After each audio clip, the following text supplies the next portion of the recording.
देखो बेटा, ग्रेजुएटी कर रहे थे लास्ट क्लास में और उसी को कंटिन्यू करते हैं आगे। तो एक क्वेश्चन है इलस्ट्रेशन नंबर 4.32। इसमें जो डिटेल्स है मैं आपके सामने लिख देता हूँ। जो एम्प्लॉई है वो आर है, जो कि रिटायर हो रहा है आपका 4/1/2020 को,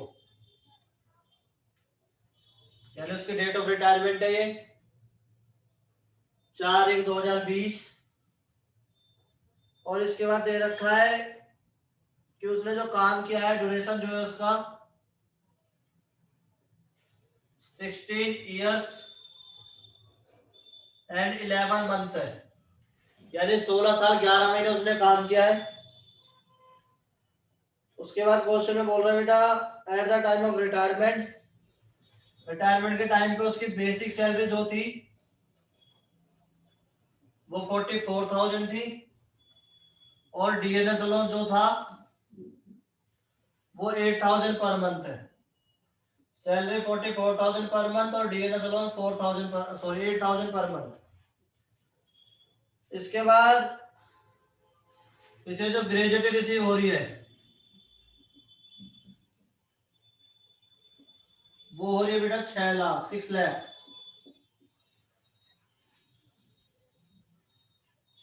और मुझे निकालना है कि कितनी उसकी ग्रेजुएटी एग्जाम होगी, साथ में ग्रोस सैलरी की अमाउंट बतानी है जो इसमें आएगी, मतलब ग्रोस सैलरी में कितनी टैक्सेबल होगी।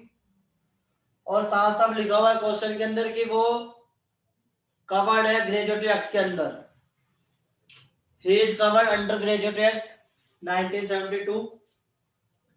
यहाँ आपके सामने क्वेश्चन है बेटा, आज जो एम्प्लॉई है उसकी डेट ऑफ रिटायरमेंट है 4 जनवरी 2020। तो यहाँ पर डेट ऑफ रिटायरमेंट का ज्यादा रोल नहीं है, क्योंकि आपको ड्यूरेशन दे दिया, यानी उसने 16 साल 11 महीने काम करा है।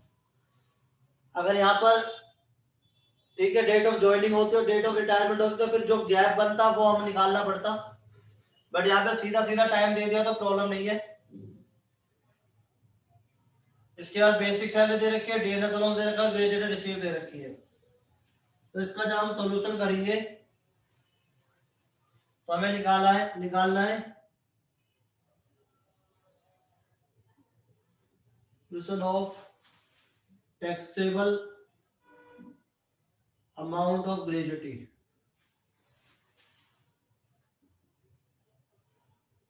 ग्रेजुएटी की टैक्सेबल अमाउंट निकालनी है।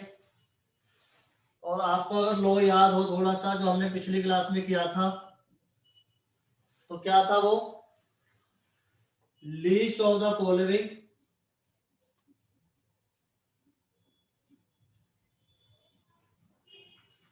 Is exempt. जो मैं नीचे फॉलोइंग करूंगा यानी 3 स्टेप लिखूंगा, उसमें जो सबसे कम होएगा वो माफ होएगा। जो पहला स्टेप था वो था एक्चुअल अमाउंट रिसीव।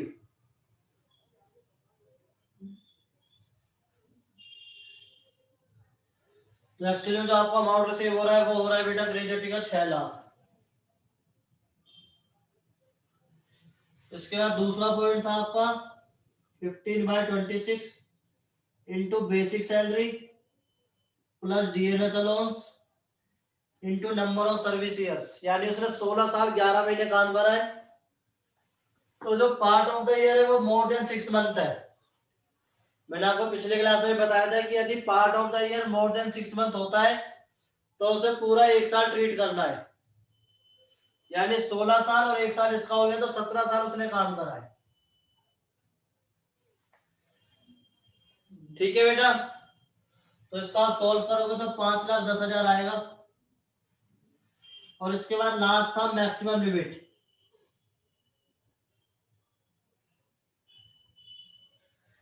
जो कि थी आपकी 20 लाख।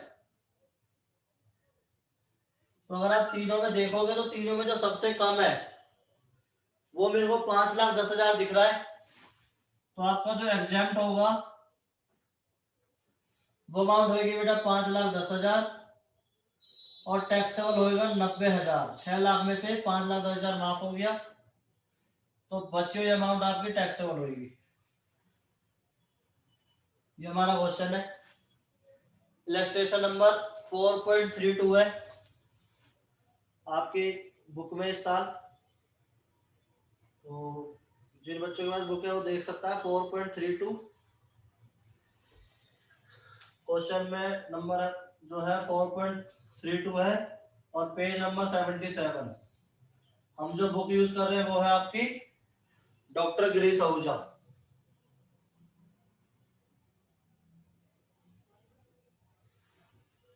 ठीक है बेटा, तो आप नोट कर लीजिए।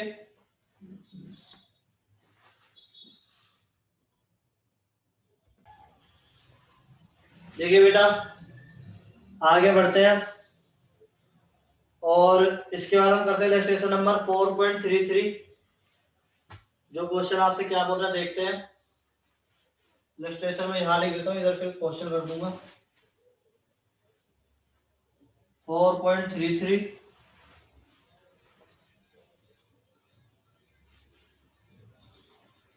और पेज नंबर है 77।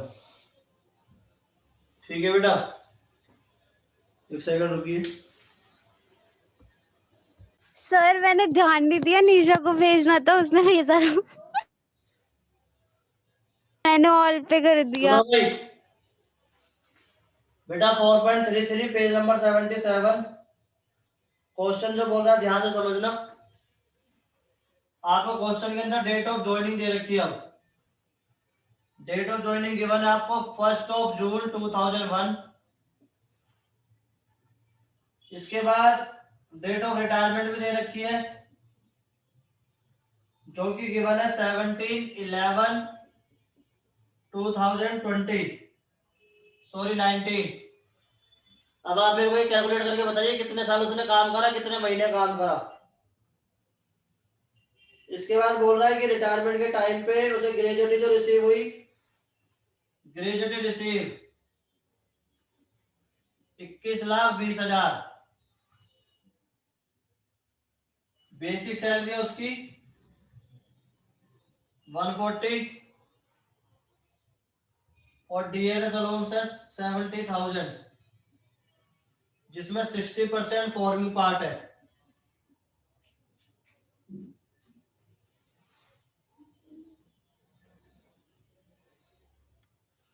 और मुझे ग्रेजुएटी टैक्सेबल निकालनी है और एग्जाम निकालनी है। ये क्वेश्चन है, एक बार दोबारा बता देता हूँ आपको। डेट ऑफ ज्वाइनिंग दे रखी है, एक एम्प्लॉई है, जो भी नाम है, नाम देखा नहीं बेटा। और डेट ऑफ रिटायरमेंट दे रखी है, ग्रेजुएटी से रिसीव हुई है 21,20,000। बेसिक सैलरी उसकी 1,40,000 पर मंथ है। डीएनएस अलाउंस उसका 70,000 पर मंथ है। ये क्वेश्चन मुझे गिवन है और मुझे इसके अंदर टैक्सेबल ग्रेजुएटी निकालनी है। Solution of taxable gratuity. वैसे ही बेटा जैसे हम करते हैं, लिस्ट ऑफ द फॉलोइंग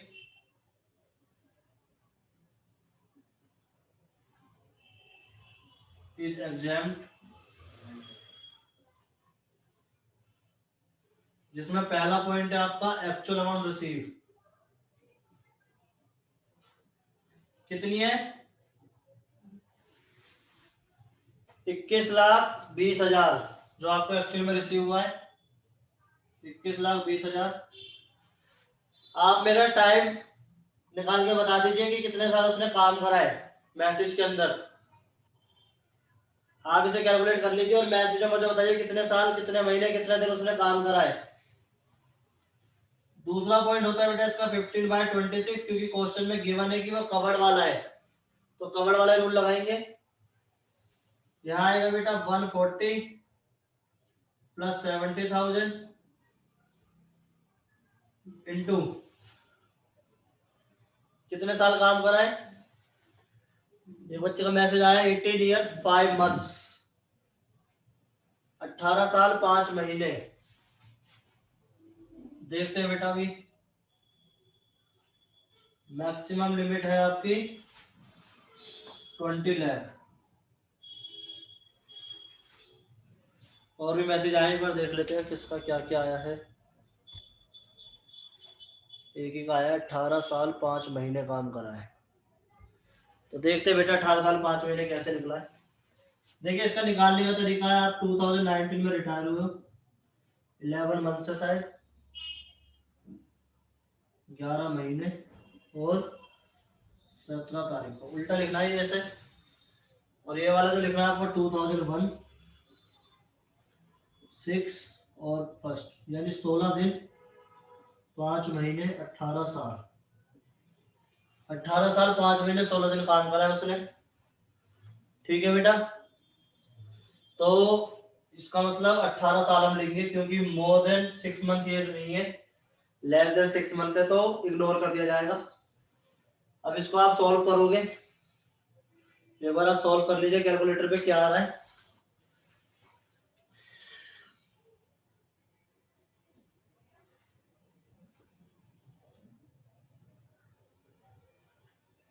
तो आ रहा है 218769, 218769 इतनी अमाउंट आएगी बेटा कैलकुलेट करने के बाद।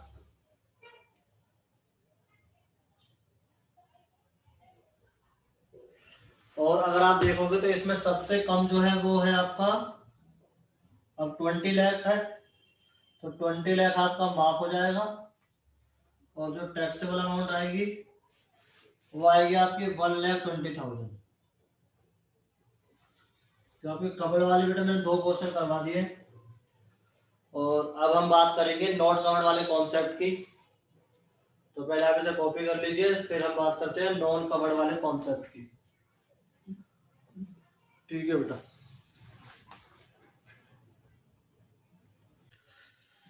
देखिए बेटा आगे हमें जो पढ़ना है वो नॉट कवर्ड वाला लॉ पढ़ना है। तो यहाँ पर यह है कि नॉन गवर्नमेंट एम्प्लॉई है और वो नॉट कवर्ड है ग्रेजुएटी एक्ट के अंदर।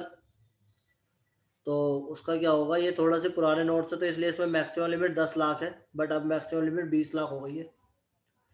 तो मैं आपको एक बार बोर्ड पे भी समझा देता हूँ, पहले आप इसको समझ लीजिए यहाँ पर, फिर मैं आपको बोर्ड पे समझाऊंगा। List of the following examined, तो पहले आपको बोर्ड पे समझाता हूँ फिर आपको थ्योरी समझाऊंगा, ऐसे समझ नहीं आएगी। देखिए बेटा नोट कवर्ड वाला कैसे करना है।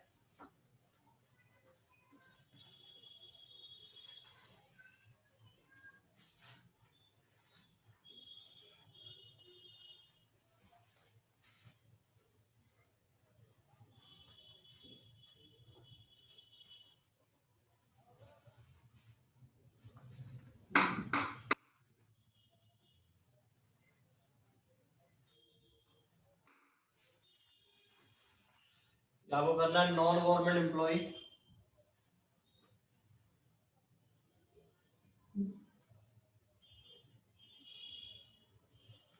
एंड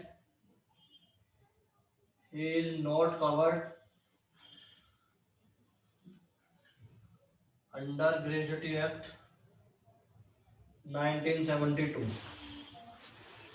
अब क्या है, जो एम्प्लॉय है वो नॉन गवर्नमेंट एम्प्लॉय है और उसके साथ साथ वो ग्रेजुएट एक्ट में कवर्ड भी नहीं हो रहा, तो इसका लॉ कैसे होगा बेटा,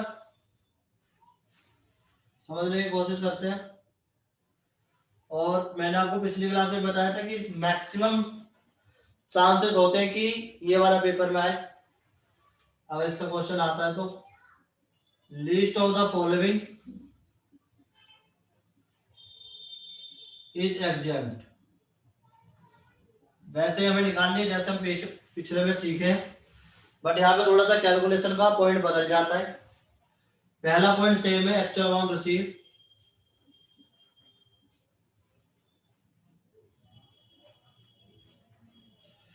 दूसरा पॉइंट है आपका 1/2, वहां पर था आपका 15/26, यहां पर है आपका 1/2 इंटू एवरेज सैलरी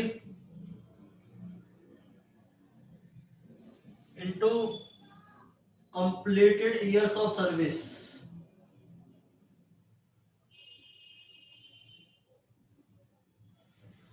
और तीसरा आपका है maximum limit is equal to 20 lakh. तो ये आपके 3 पॉइंट है बेटा। अगर आप अच्छे से देखो, थोड़ा सा डिटेल में देखो, तो सिर्फ बीच वाला पॉइंट आपका चेंज हुआ है, बाकी दोनों पॉइंट सेम है। अब बीच वाले पॉइंट में एवरेज सैलरी का मीनिंग समझना है, कंप्लीट डेट ऑफ सर्विस का मतलब समझना है। तो इसमें हम थोड़े से नोट लिख लेते हैं,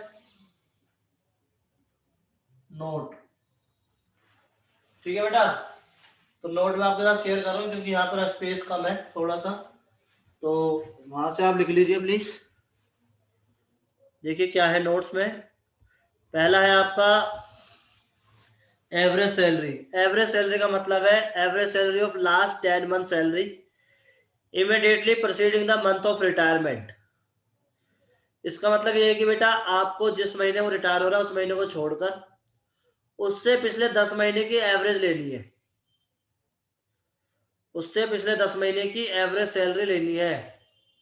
यानी यदि वो 15 नवंबर को रिटायर हो रहा है एग्जाम्पल के तौर पे, तो आप नवंबर को हटा दीजिए और नवंबर से पिछले अक्टूबर, फिर सितंबर, फिर अगस्त, फिर जुलाई, फिर जून, फिर मई, ऐसे पिछले 10 महीने की सैलरी को टोटल कर देना है और उसको 10 से डिवाइड कर देना है, तो जो एवरेज सैलरी आएगी वो लेनी है। ठीक है, क्लियर हो गया। दूसरा है सैलरी मीन्स, यानी सैलरी के अंदर क्या क्या लेंगे। बेसिक सैलरी लेंगे बेटा, DNS allowance, only DNS allowance वो वाला लेंगे जो फॉर्मिंग पार्ट है रिटायरमेंट बेनिफिट के लिए। क्वेश्चन में गिवन होता है, जैसे हमने लास्ट क्वेश्चन किया था उसके अंदर गिवन था 60% फॉर्मिंग पार्ट। यदि फॉर्मिंग पार्ट गिवन है तो लेंगे, अदरवाइज नहीं लेंगे। साथ में लेंगे परसेंटेज कमीशन, यानी परसेंटेज वाला अगर कमीशन है तो वो लेंगे, अदरवाइज नहीं लेंगे। और कंप्लीटेड ईयर्स मीन्स है यहाँ पर कि जो आपके कंप्लीट ईयर होंगे उन्हीं ईयर को लिया जाएगा, पार्ट ऑफ द ईयर को इग्नोर कर देंगे पूरा का पूरा। यदि आपका पार्ट ऑफ द ईयर 11 महीने 15 दिन भी है तो भी हम उसे ट्रीट करेंगे जीरो। यानी कि जो पार्ट ऑफ द ईयर होगा यदि वो पूरा साल नहीं बन रहा तो उस पार्ट ऑफ द ईयर को हमें इग्नोर करना पड़ेगा। क्लियर बेटा। तो ये 3 इसके नोट्स हैं। एवरेज सैलरी का मतलब एवरेज सैलरी पिछले 10 महीने की, जिस महीने रिटायर हो रहा है उस महीने को छोड़कर। सैलरी के अंदर आपका बेसिक सैलरी आएगा, डीएनएस अलाउंस आएगा, फॉर्मिंग पार्ट वाला, और परसेंटेज कमीशन आएगा। और कंप्लीट ईयर का मतलब है कि आपको जो कंप्लीट ईयर, जितने कंप्लीट साल उसने काम करा है वही साल लेने हैं, उतने ही साल लेने हैं। पार्ट ऑफ द ईयर यदि आपका 11 महीने 15 20 25 दिन भी है तो भी आप उसे इग्नोर करोगे जब तक वो पूरा साल नहीं बन जाता। ये इसके 3 नोट्स हैं। ये इसका मैं आपको ये वाली पीडीएफ भेज दूंगा। किसी को यहाँ तक अगर लगता है कि डाउट है तो प्लीज देखिए बेटा, एवरेज ऑफ लास्ट 10 मंथ का मतलब है यदि वो 15 नवंबर को रिटायर हो रहा है, 15 नवंबर 2019 में रिटायर हुआ, तो इससे पिछले तो 10 महीने हैं, लाइक अक्टूबर, सितंबर, अगस्त, जुलाई, जून, मई, अप्रैल, मार्च, फेब और जैन, ये 10 महीने हो गए। इन पूरे 10 महीने की आपको बेसिक सैलरी लेनी है, यानी इस महीने की जो बेसिक होगी इसकी हर महीने की सबकी बेसिक लेनी है, सबका डीए लेना है फॉर्मिंग पार्ट, और सबका परसेंटेज कमीशन लेना है। ये पूरे 10 महीने का लेना है, फिर इसे 10 से डिवाइड कर देना है तो आपकी एवरेज आ जाएगी, तो आपकी एवरेज सैलरी आ जाएगी। क्लियर हो गया ये पॉइंट। अब इसका एक प्रैक्टिकल क्वेश्चन हम ट्राई करते हैं जिससे कि आपको पूरा का पूरा ये क्लियर हो जाएगा बेटा। ठीक है, तो प्रैक्टिकल क्वेश्चन देखते हैं क्या है।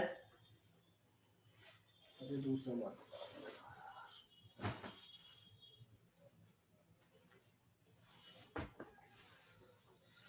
प्रैक्टिकल क्वेश्चन जो आपने भेजा है उसमें नोट कवर्ड वाला भी भेजा है, अगर नहीं भेजा तो प्लीज भेज दीजिए। आज की प्रॉब्लम है, नेक्स्ट क्लास से तो मैं खुद ही वीडियो बना लूंगा।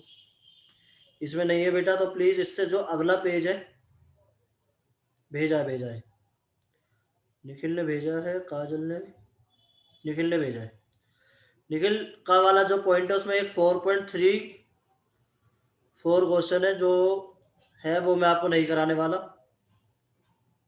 4.34 आसान क्वेश्चन है। निखिल इससे अगला पेज भेजो भाई मेरे को, 78 पेज है, 79 पेज की पिक भेजो। ग्रुप में भेज दो, मतलब मेरे को नहीं, ग्रुप में भेज दो 79 पेज की, पेज नंबर 79 की।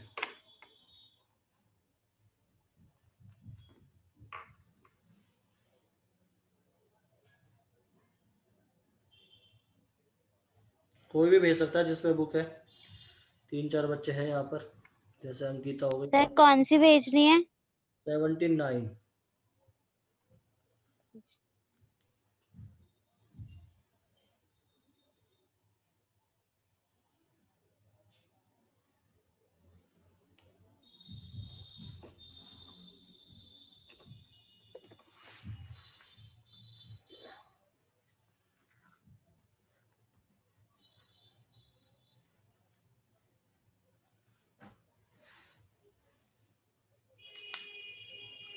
भेज दी।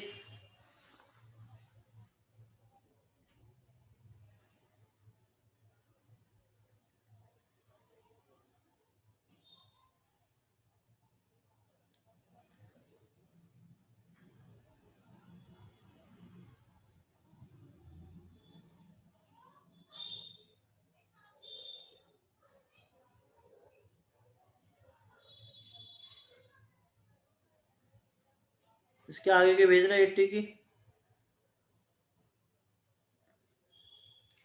यार इसमें एक क्वेश्चन होता था, जिस क्वेश्चन से कौन सा टावर क्लियर हो जाएगा वो क्वेश्चन ही नहीं है,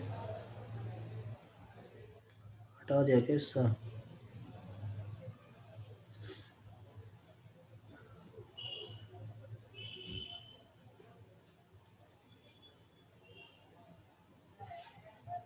एट्टी की भेजो बेटा, इसमें क्वेश्चन ही नहीं है जिससे आपका कॉन्सेप्ट क्लियर हो।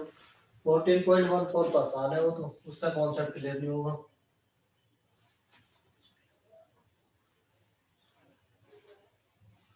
वो तो आप खुद ही कर लोगे एक बार पढ़ोगे तो।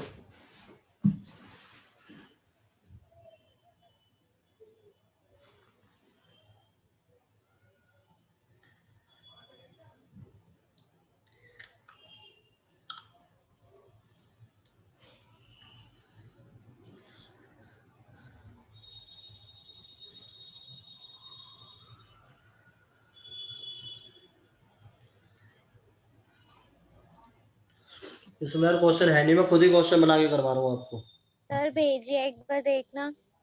हाँ इसमें देख लिया मैंने, इसमें है नहीं वो क्वेश्चन यार जिससे कॉन्सेप्ट क्लियर हो। मैं खुद ही बना रहा हूँ क्वेश्चन, ध्यान से देखना।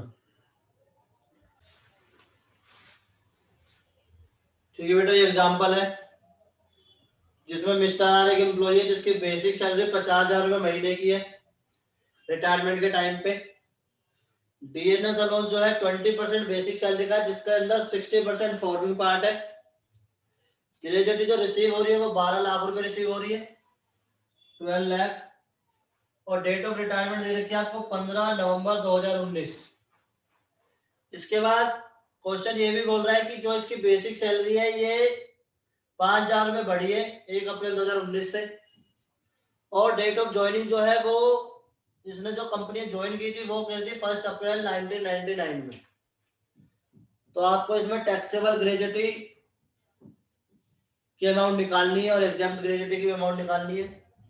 क्वेश्चन जब तक स्पेशली बोलता नहीं है कि वो ग्रेजुएटी एक्ट के अंदर कवर्ड है, तब तक हम उसे नॉट कवर्ड ही मानते हैं। जब बोलेगा कि कवर्ड है तभी आप कवर्ड मानोगे, अदरवाइज वो नॉट कवर्ड के अंदर आएगा। तो ये क्वेश्चन नॉट कवर्ड के अंदर है। तो एक बार आप प्लीज इसे नोट कर लीजिए क्वेश्चन, क्योंकि बोर्ड छोटा है हमारा, तो इसको पहले नोट कर लोगे आप, उसके बाद ही हम कर पाएंगे, क्योंकि मैं रफ करूंगा बेटा। तो इसकी मैं पिक के लिए कर रहा हूँ, आप नोट कर लीजिए, फिर इसका सॉल्यूशन करता हूँ।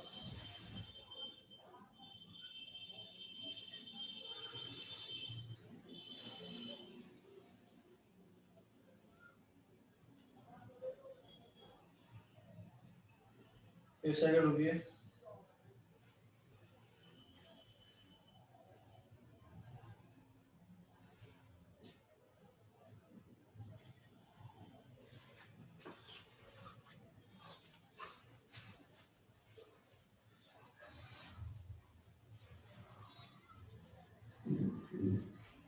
अब देखिए इसका सॉल्यूशन जब करेंगे तो बहुत इंपॉर्टेंट चीज जो सिखानी है, जो आपके बुक में क्वेश्चन नहीं था, इस वजह से मुझे रफली बनाना पड़ा। तो वैसे ही करेंगे solution of taxable gratuity and exam gratuity भी आप लिख सकते हो। और वैसे ही जैसे हम हमेशा करते हुए आए अभी तक वैसे ही करेंगे बेटा। लिस्ट ऑफ द फॉलोइंग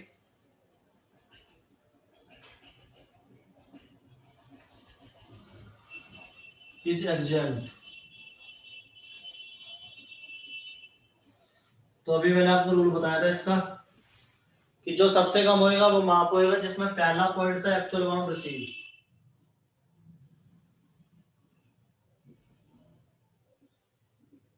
मेरे ख्याल में जो हमने क्वेश्चन अभी नोट किया है उसमें एक्चुअल अमाउंट 12 लाख है। मैंने आपके व्हाट्सएप ग्रुप पे भेज दिया, आप उसे देख सकते हैं एक बार। 12 लाख है इसका एक्चुअल अमाउंट में जो रिसीव हुआ है उसे। इसके अलावा दूसरा पॉइंट जो था हमारा 1/2 या 1/2 इनटू जो ये वाले अमाउंट है वो हमें वर्किंग नोट से निकालनी पड़ेगी, और ये वाला भी हमें वर्किंग नोट से निकालना पड़ेगा कि कितने साल उसने काम किया है। ठीक है बेटा, लाइट चली गई।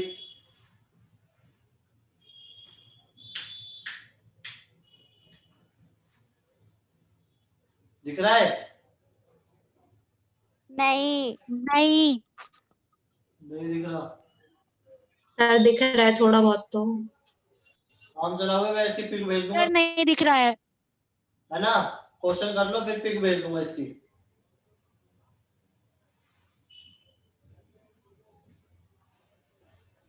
Okay sir. ठीक है सर, करो करो। क्या जा रहा है बेटा? अभी भी नहीं दिख रहा होगा।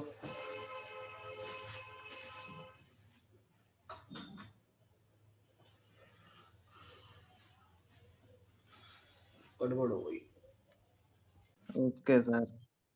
देखिए बेटा, ये स्टार से निकालेंगे रहस्य, और तीसरा पॉइंट आपको पता ही है कि जो मैक्सिमम लिमिट है वो आपकी है 20 लाख। तो इसको पहले सॉल्व कर लेते हैं। इसमें क्वेश्चन में बोला गया है कि आपकी जो बेसिक सैलरी है,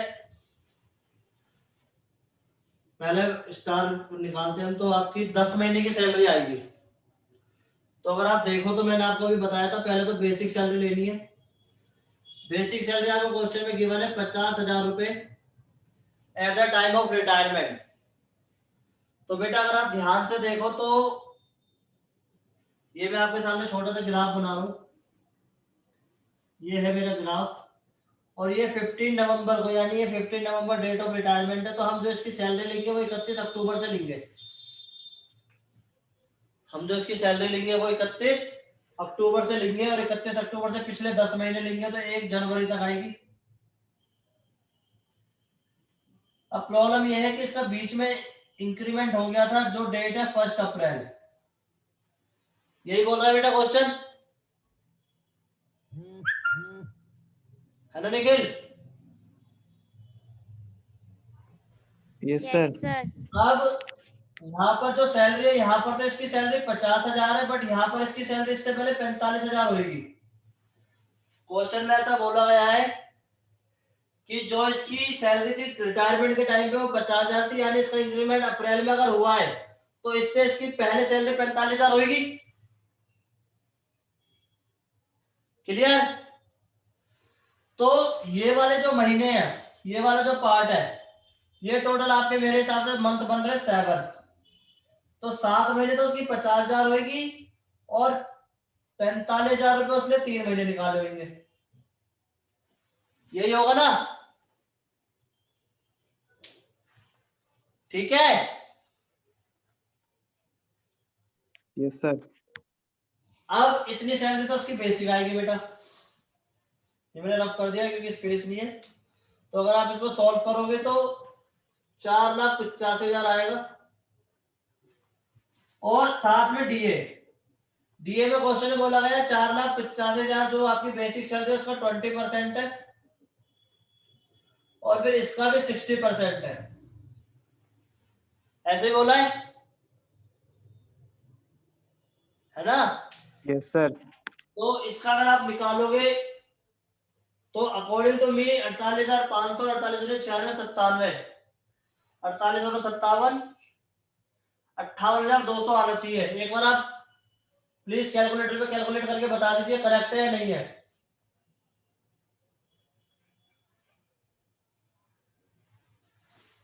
And 4,50,000 का 20% करो पहले, फिर उसका जो आएगा आंसर उसका फिर 60% करना। सर 58200 आ रहा है। 58,200 वही होता है। और भी तो लिखा है शायद। इसको डिवाइड कर देंगे 10 से तो एवरेज आ जाएगी आपकी 54,320। तो यहाँ का पॉइंट आ गया 54,320। ठीक है। आप क्वेश्चन ये बोल रहे हैं कि जो वो रिटायर हुआ था वो हुआ था आपका 2019 में, ये हैज वाला बता रहा हूं, 2019 में नवंबर 15 को, और उसने ज्वाइनिंग की थी 1999 में अप्रैल 1 को। तो 14 डेज जो इग्नोर करने हैं, 7 मंथ ये भी इग्नोर करने हैं, 20 इयर्स यही होगा बेटा, है ना। तो यहाँ यस सर। Yes sir. तो 2 से कट जाएगा तो 10 आ जाएगा, 5,43,200 यानी 543,200 उसका माफ होएगा क्योंकि सबसे कम यही है। 543,200 एग्जाम और टैक्सेबल कितना हो जाएगा बेटा फिर, मेरे ख्याल में 6,56,800 टैक्सेबल। क्लियर। थोड़ी सी लाइट की वजह से प्रॉब्लम हो गई है, बाकी इसके 1-2 क्वेश्चन और करेंगे हम जो कि अगले नहीं पहले समझा तो दो। मैं समझा भी रहा हूँ इसीलिए। देखो बेटा ये क्वेश्चन है, लाइट चली गई थी तो अब आप लाइट आ गई तो क्लियरली देख सकते हो एक बार।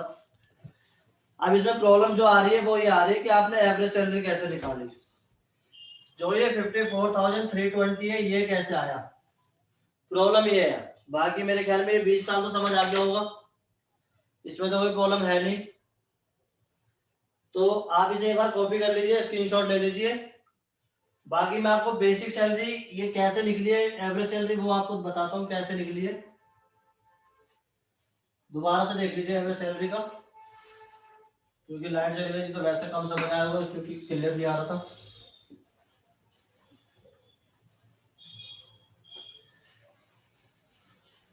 देखिए बेटा थोड़ा सा बड़ा बना रहा हूँ क्वेश्चन को, अगर आप देखोगे तो वो 15 नवंबर 2019 में रिटायर हो रहा है, ये डेट ऑफ रिटायरमेंट है। और मैंने आपको जब नोट्स लिखवाए थे तो अभी बताया था कि उससे जिस महीने को रिटायर हो रहा है उस महीने को छोड़ के उससे पिछले 10 महीने लेने हैं। तो उससे पिछले 10 महीने, यहां से आप उल्टा चलोगे 10 महीने तो उससे पिछले 10 महीने ये आएंगे, ये पूरे 10 महीने हो गए। यहां तक क्लियर हो गया अंकिता। हाँ हाँ सर। अब क्वेश्चन बीच में ये बोल रहा है कि यहाँ पर आप एक डेट ऐसी है, ये वाली डेट जो कि 1 अप्रैल 2019 है, जिसमें जो एम्प्लॉय था उसका इंक्रीमेंट हुआ है सैलरी में। और क्वेश्चन में साफ बोल रखा है कि 50,000 रुपए उसको इसके बाद ही मिले हर महीने, यानी इसके आने वाले टाइम पे से 50 मिले हैं। और इंक्रीमेंट इसका कितने हजार से हुआ है,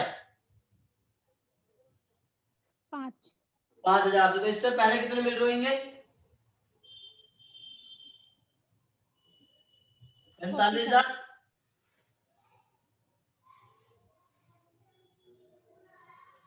देखिए अगर आप क्वेश्चन सही से देखोगे तो क्वेश्चन में लिखा हुआ है 50,000 रुपए at the time of retirement मिल रहे थे उसे, लिख रखा है ना।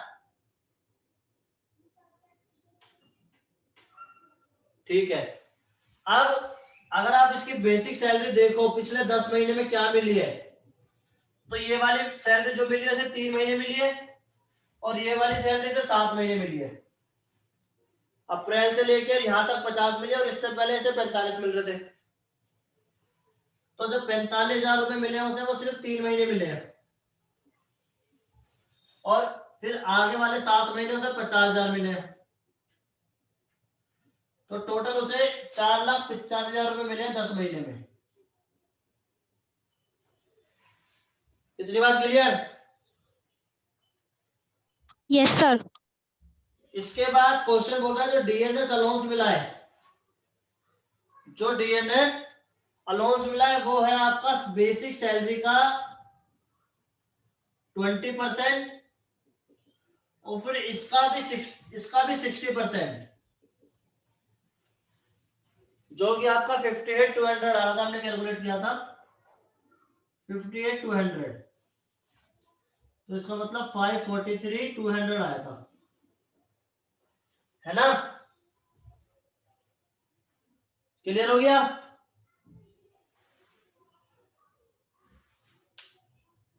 Yes sir. डाउट है तो पूछो। समझ आ गया। अब ये जो सैलरी मिली है ये 10 महीने की है। कितने महीने की है बेटा? 10 की। तो इसे 10 से डिवाइड करोगे तब एवरेज आएगी। तो एवरेज आ गई महीने की 54,320 और इसी को मैंने वहां पे डाला था। क्लियर हो गया ना एकदम?